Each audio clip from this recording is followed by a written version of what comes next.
Sometimes you don't realize how much you appreciate something until it is gone.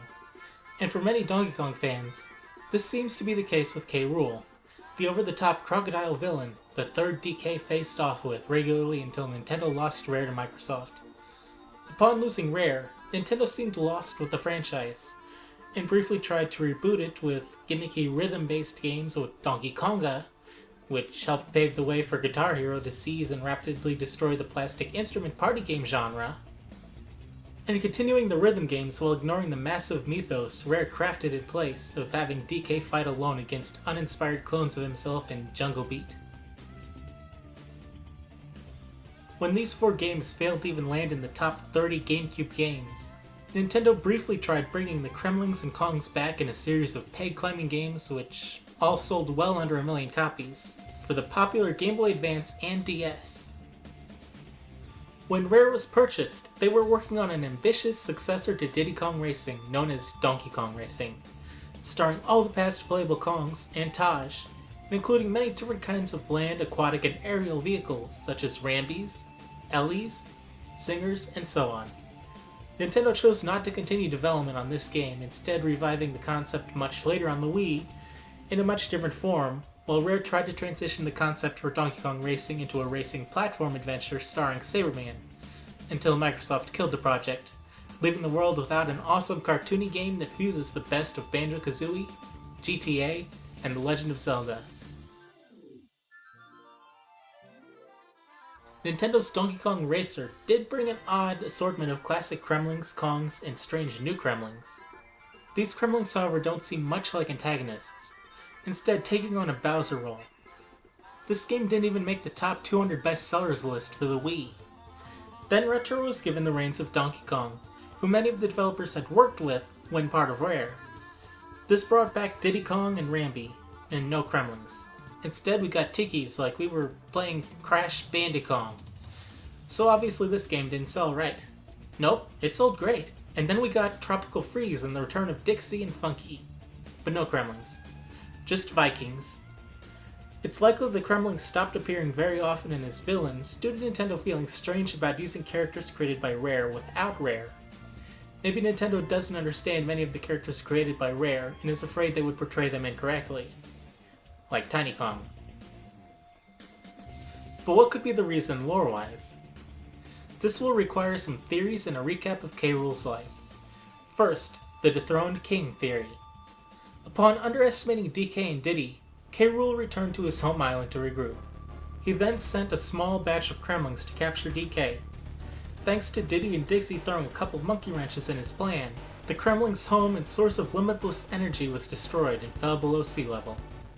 Now being homeless, he heads north to try to find a new home. Coincidentally, Diddy and DK are on vacation on the Isle of Bears far north, and K. Rool sees his chance to put them to use as a power source in his plan to dominate the Northern Hemisphere, as he calls the region upon declaring himself ruler. Both of his attempts at establishing a new home were thwarted by the Kongs, and it is here Diddy meets a cub named Banjo. Quite frustrated, K. Rool scrounges together the resources to make a smaller-scale recreation of Crocodile Isle, of mechanical pieces, and at the core is a weapon that will satisfy his thirst for revenge. Due to cutting costs, the machine fails, and the Kongs are given a chance to destroy the weapon, and the Krem made Crocodile Isle. Then in DK, King of Swing, all K. Rool has left is a jet, and his reason for causing trouble is to cheat in a contest to crown the king of Donkey Kong Isle. It is at this point all he wants is a place to call home, and has fallen to the point of cheating in a totally non-binding pageant, in desperate hopes it will provide a hope for his people. Upon his defeat, he continues sulking around DK Isle until he sees alien bananas land. Not making that up. He sneaks into their ship and steals their power source, hoping to either secure a source of power for his people, or to seize the distant banana planet for his subjects. He's thwarted again and dragged through space back to DK Isle. Perhaps having had enough, DK questions him and learns how desperate K. Rool is for a space to rule, as the croc sobs from his enlarged eye. The Kremling race has finally been decimated with only a handful of Kremlings in K. Rool's immediate family still alive.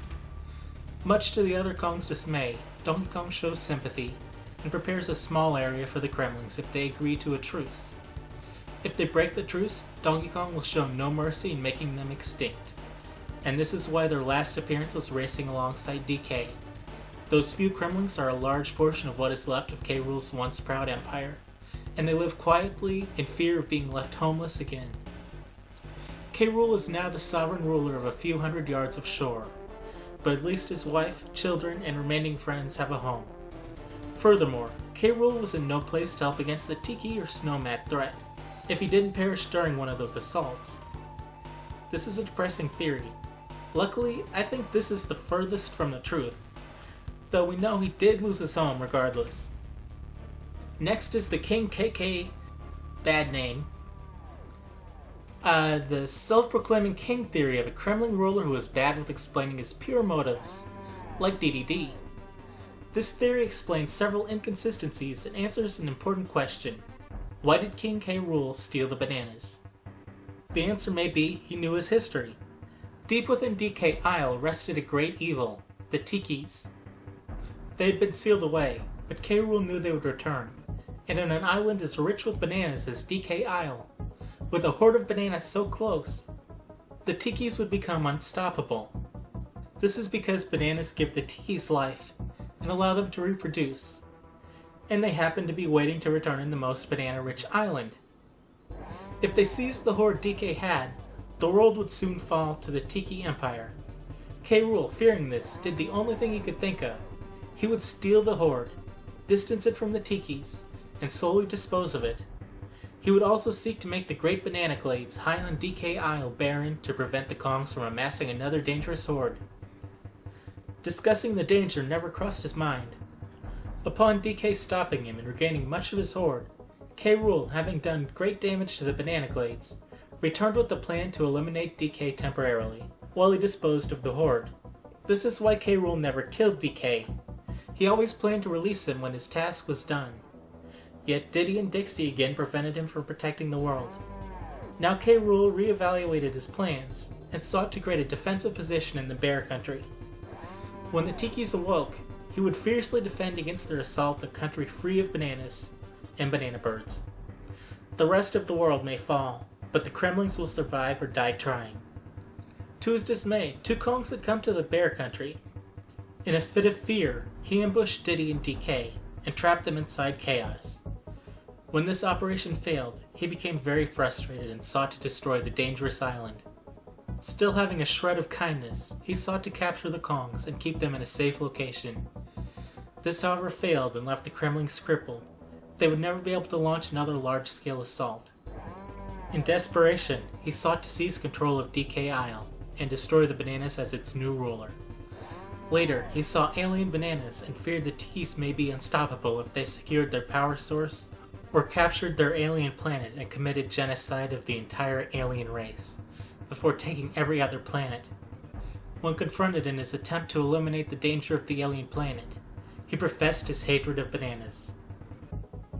If he had spent so much of his life seeking to destroy DK's bananas to protect the world he knew, it is understandable how he could be driven bananas, and grow to outright hate everything about them.